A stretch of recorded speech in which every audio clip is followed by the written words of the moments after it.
5 décembre, RTL TV vous proposera de suivre comme chaque année le concert de Noël. Un concert qui sera enregistré demain en présence de la famille royale avec notamment cette fois la participation de la chanteuse Mentissa.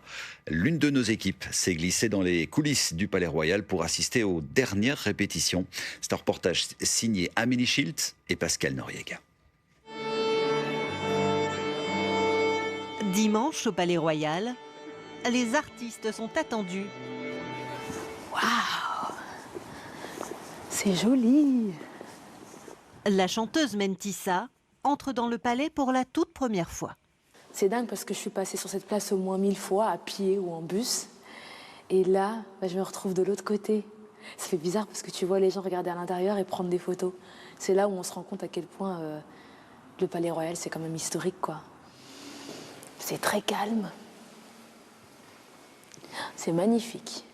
Et ce n'est qu'un début pour la jeune Belge. Mentissa fait partie des artistes triés sur le volet qui offriront le concert de Noël devant les souverains et leurs invités. Déjà, c'est un privilège de pouvoir chanter à ce concert traditionnel pour nous en Belgique. Et puis, je pense qu'il n'y a rien de mieux que les fêtes de fin d'année. Voilà, de pouvoir chanter, de pouvoir célébrer cette fin d'année, célébrer cette année, célébrer notre pays, et puis de chanter aussi pour le roi et la reine. C'est toujours un peu impressionnant, mais c'est surtout un honneur.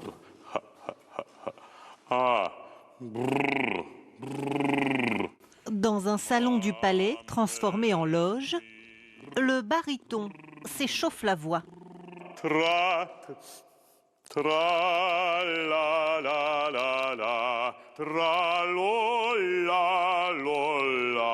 Quand on a la responsabilité de tel niveau, il faut être nickel, il faut être vraiment comme il faut.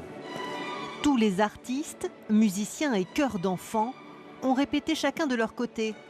Aujourd'hui, ils ont 3 heures pour accorder leur partition avant le grand jour et travailler en harmonie. Allez, encore une fois, on va juste refaire tout ça, s'il vous plaît. Plus ensemble, plus ensemble.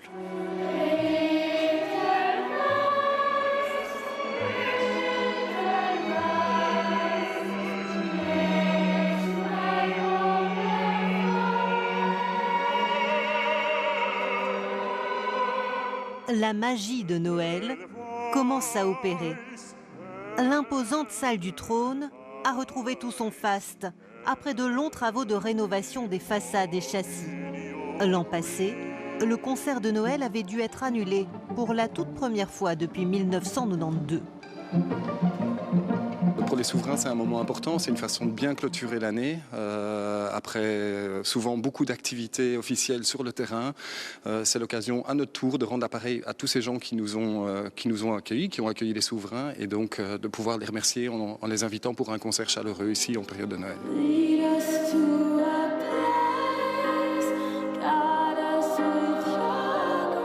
Demain, la famille royale se rassemblera pour assister au concert de Noël avec 500 invités, des associations et des acteurs de terrain qui ont collaboré avec le palais durant l'année.